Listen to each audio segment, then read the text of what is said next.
अस्सलाम वालेकुम नाजरीन, मैं हूं राव दिलशाद हुसैन और आप देख रहे हैं सिटी न्यूज़ नेटवर्क का डिजिटल प्लेटफॉर्म।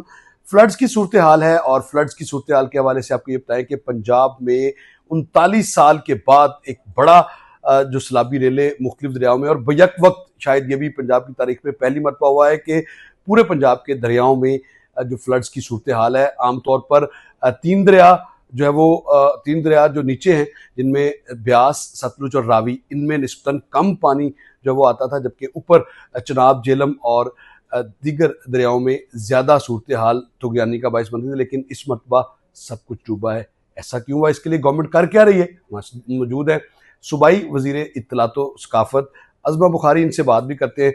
बहुत शुक्रिया, आपने वक्त दिया। बड़ी गंभीर और तारीखी फ्लड्स का सामना है, इसके लिए गवर्नमेंट ऑफ पंजाब के जो इकदामात हैं, क्या गवर्नमेंट ऑफ पंजाब ने अंडर एस्टिमेट किया, खासतौर पर रिवर रावी की सूरत हाल के हवाले से कि नहीं पानी आएगा, या सतलुज और ब्यास जहाँ पर पानी कभी भी नहीं आया?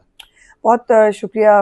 जैसे आपने खुद जो है वो राव कहा कि इस वक्त सुपर फ्लड की सूरत हाल है पंजाब के अंदर के बैक वक्त तीन दरिया जो ज़्यादा आबादी को जो है वो इफ़ेक्ट करते हैं, जिसमें सतलुज, चनाब और रावी हैं, उनमें बैक वक्त पानी का आना। और आपका मुझे नहीं समझ में आया कि ये आपने कैसे कहा कि हमने लाहौर को अंडर एस्टिमेट किया।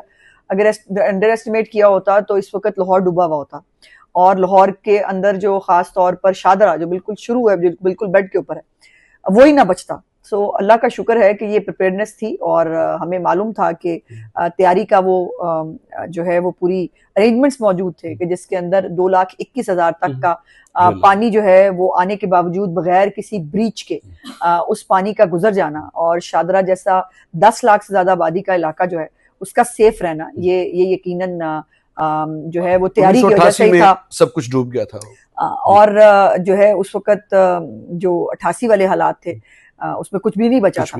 और अब भी अगर जो है ये ब्रीच की बारी आती तो शायद जो है वो शादरा को बचाना मुमकिन ना होता, लेकिन अल्हम्दुलिल्लाह बगैर ब्रीच के इसको जो है वो कर लिया। तो ये पानी जो है वो पूछ के और आपको बता के नहीं आता वो कितना आएगा। और इस दफा तीन तरह की सूरत हाल है। एक तो लंबा स्पेल 3 महीने का मानसून का जो बड़ा अनप्रेसिडेंटेड है, नहीं होता, वो भी हुआ। और अर्बन फ्लडिंग जो है हम उसकी तैयारी कर रहे थे, उसके ऊपर थे। फिर उसके साथ साथ जो खुद से एक नेचुरल हमारा ग्लेशियर्स के जरिए पानी आता है दरियाओं के अंदर, उसका आना। और फिर तीसरा जो यही मानसून है वो जाहिर है इंडिया में भी चल रहा था। सो इंडिया से जो है वो बगैर किसी नोटिस के, बगैर किसी चीज के पानी का पाकिस्तान को छोड़ देना बिल्कुल भी नहीं थी। नहीं, बिल्कुल भी नहीं थी, क्योंकि माजी में कम से कम इंफॉर्मेशन शेयरिंग जरूर होती थी। नहीं, अब नहीं, हाँ उन्होंने सस्पेंड जो कर दिया, तो फिर जाहिर है उस तरह से वो नहीं। लेकिन एक होता ना कि इनफॉर्मल तरीके से हाई कमीशन के जरिए जो है वो कोई मतलब छोटी मोटी इतला भेज देना, वो और बात है। लेकिन जो ये सियालकोट, नारोवाल और जो गंडा सिंह है, ये तीन वो इलाके हैं जो इंडिया के बॉर्डर के साथ अटैच्ड हैं। और खास तौर पर जो सियालकोट है वो 26 किलोमीटर है सिर्फ जम्मू से। तो जम्मू के अंदर जो पुल टूटे हैं, जम्मू के अंदर जो तुगयानी हुई है, जाहिर है उसका पानी जो है वो हमारी तरफ आना था। और अब तो खैर इंडिया में ये जो है वो बहस हो रही है कि वो पानी रोक के जो आपने पाकिस्तान को बंजर करने के लिए और वो तबाह करने के लिए जो पानी रोका, वो अब खुद उनके ऊपर उस पानी का इतना इम्पैक्ट है कि वो इंडियन पंजाब ज्यादा डूबा है और वहां पर तबाही भी हमसे ज्यादा हुई है। इसलिए किसी का बुरा करने से पहले आपको लगता है कि आबी जारियत के नतीजे में करतारपुर को भी खास तौर पर टारगेट किया गया है, और जो एक बड़ी इंतहाई अहमियत की हामिल मजहबी प्रेमिसेस भी है, वहां पर भी पानी आया। इस पर गवर्नमेंट ऑफ पंजाब ने पानी तो 24 घंटे में इकदाम करके उसको पानी तो क्लियर कर लिया, लेकिन उसकी मुस्तकिल हिफाजत के लिए कोई मनसूबाबंदी गवर्नमेंट की है? जी, आप करेंगे। हमें अंदाजा नहीं था कि यात्री रोक लिए लेकिन पानी नहीं रोका, ये अजीब बात है। और हमें तो ये भी तकलीफ है कि जो यात्री रोक नहीं सके, सिख यात्री, हाँ कोशिश उन्होंने बहुत की, सिख यात्री जो हमारे आते थे, हमारे मेहमान जो करतारपुर साहब के अंदर या ननकाना साहब के अंदर, उनको जो है इंडिया ने नहीं आने दिया।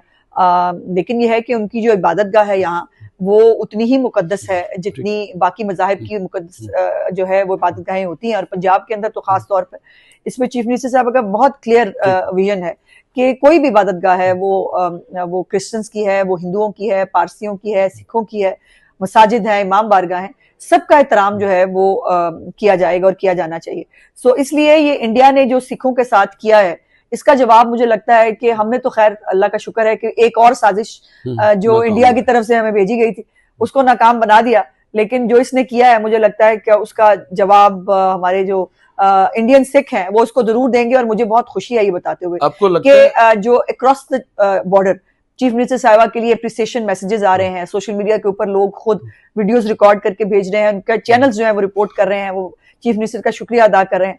तो ये बहुत जब आपने मेहनत से और आपने जो है वो नेक नियति से काम किया हो तो अल्लाह पाक उसका फल देता है। सवाल मेरा ये है कि ब्लेसिंग इन डिस्गाइज, आपको लगता है कि आइंदा कभी भी इस तरह की सूरत हाल होगी, ना सिर्फ ननकाना साहब बल्कि उससे जुड़ी तमाम आगे आके, खासतौर पर रूडा की बात बाद में करते हैं, इसको मुस्तकिल महफूज बनाने के लिए अब गवर्नमेंट ऑफ पंजाब ने प्लान कर लिया है या भी?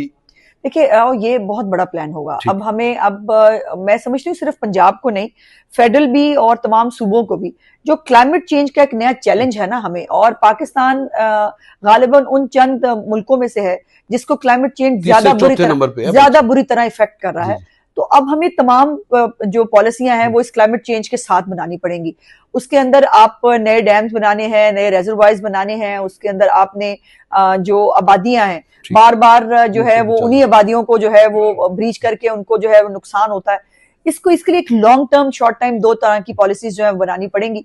और चीफ मिनिस्टर साहिबा ने इसके ऊपर हुक्म दिया है कि तमाम डिप्टी कमिश्नर्स जो हैं वो नुकसानात का जब तखमीना लगाएं तो साथ साथ चार्ट डाउन भी करें, उनकी रिकमेंडेशंस क्या है माहिरीन के साथ बैठ के, और वो खुद भी जो है वो जो एक माहिरीन की टीम जो है वो तश्कील देंगी और उसके साथ वो पूरी एक निगोशिएशंस के साथ एक पॉलिसी जो है वो बनाएंगी। अच्छा, ये बताएं कि गवर्नमेंट ऑफ पंजाब को पहल नहीं करनी चाहिए कि आए बैठे एक शुरुआत तो करें, डिस्कशन का आगाज तो करें कि कम से कम ये हमारे मसाइल हैं, 1 पॉइंट एजेंडा क्लाइमेट चेंज। देखिए उसमें कोई हर्ज नहीं है, चीफ मिनिस्टर साहब बिल्कुल कर सकती हैं, लेकिन यह है कि हमारे पास फेडरल गवर्नमेंट के अंदर वो इदारे मौजूद हैं जिनका काम ही है, इरसा का काम ये है, इन सबका फेडरल गवर्नमेंट का काम है कि वो सबको साथ बिठाकर इसके ऊपर जो है और वो करेंगे। मुझे ख्याल है अब this is the high time के करना पड़ेगा, अदरवाइज कोई भी ऑप्शन किसी भी सूबे के पास नहीं है। लेकिन अफसोस हुआ मुझे 2-3 दिन पहले शजील मेमन साहब ने जो है वो एक स्टेटमेंट दिया कि डैम भी होते तो सैलाब आ जाता। ये बड़ा अजीब स्टेटमेंट था बाय द वे, मुझे समझ नहीं आया उन्होंने क्या सोच के दिया। सैलाब तो यकीनन देखिए वो आने को आते हैं, आ भी सकते हैं, लेकिन हमारी कुछ ना कुछ तैयारी तो हो ना। सैलाब क्योंकि आते हैं इसलिए हम बैठे रहें, ये तो कोई पॉलिसी नहीं। अच्छा, मैं रावी के हवाले से बात करूंगा। रावी को हमने रूडा के नाम पे, रूडा के हवाले किया, 1,25,000 एकड़ का ये मेगा इंफ्रास्ट्रक्चर डेवलप करना था। आज इसको शुरू हुए तकरीबन 5 साल हो गए, लेकिन अगर इसकी बात की जाए तो ये 2013-14 में सबसे पहले इस हवाले से कानून साजी हुई थी और इसको फिर बनाने के लिए जल्दी 2020-21 में काम किया गया। 4 सालों में हमने इसके लिए जो इकदाम करने थे, पानी को कम से कम कैनाल चैनल के हवाले से जो 46 किलोमीटर की झील है उसी को मुकम्मल नहीं कर सके। अब जाहिर है ब्लेसिंग इन डिस्गाइज, अब जाहिर है गवर्नमेंट इस पे काम करेगी। इसका फ्यूचर क्या देखो एक तो इसमें कोई दूसरी राय नहीं है कि लाहौर बहुत तेजी से फैल रहा है, ठीक।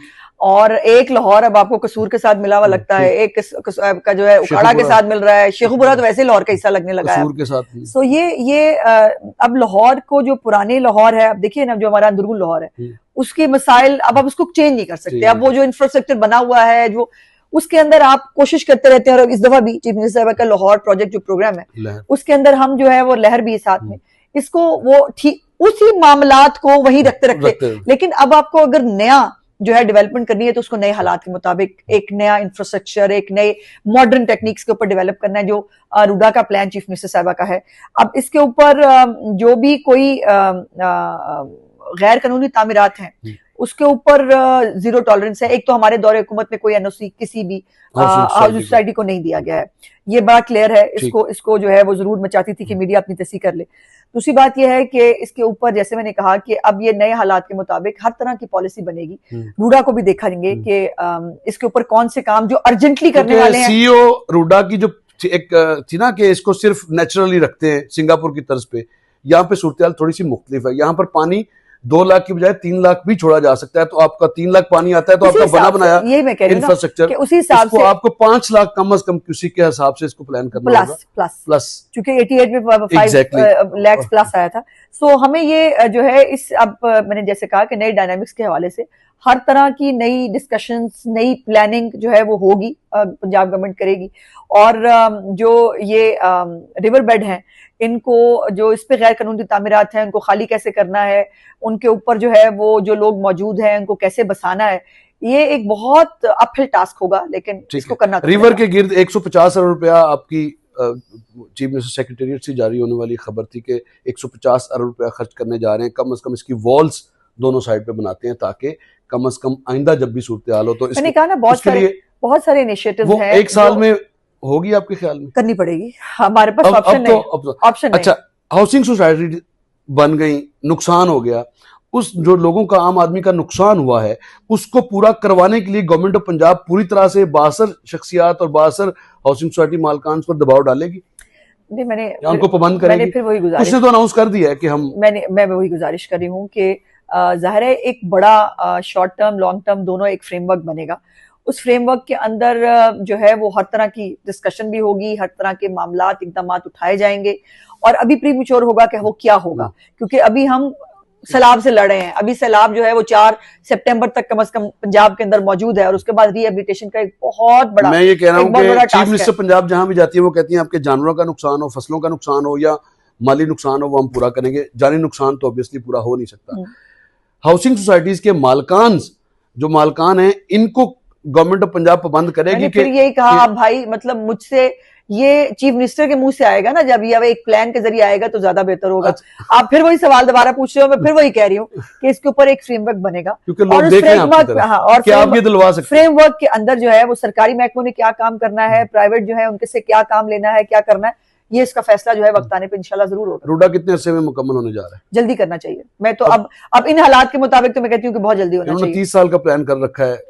नहीं, 30 साल तो चले, 9 जोन्स हैं, वो 40 किलोमीटर की झील है, 1 किलोमीटर की विड्थ है इसकी। जो अर्जेंटली करने वाले काम है ना, खास तौर पर जो पानी के हवाले से, उसको बहुत जल्दी होना चाहिए। बिराज भी बन जाए, बिजली भी मिल जाए, बहुत जल्दी होना चाहिए। बहुत शुक्रिया, आपने गुफ्तगू सुनी। सूबाई वज़ीर इत्तलात और सकाफत अज़मा बुखारी की, उनका ये कहना है कि रूडा तो अब बहुत जल्द मुकम्मल करना होगा, अदरवाइज इसको मुकम्मल करने के लिए हर सूरत में हमें कम से कम पानी को किस तरह से कंट्रोल में लाना है, वो इकदाम पहले करने होंगे। उसके अलावा नुकसान के अजाले की बात हो या जो मुकद्दस मकामात हैं, ख्वाह किसी भी मजहब के हों, उनको मुस्तकिल महफूज बनाने के लिए अब क्लाइमेट चेंज के नतीजे में ही इकदाम को यकीनी बनाया जाएगा। गवर्नमेंट नुकसान का अजाला शहरियों का ज़रूर करेगी और करवाने की भी पूरी कोशिश करेगी, जो इस हवाले से भी बात हो रही है। इसके साथ ही मुझे दीजिएगा इजाज़त, अल्लाह के बाद।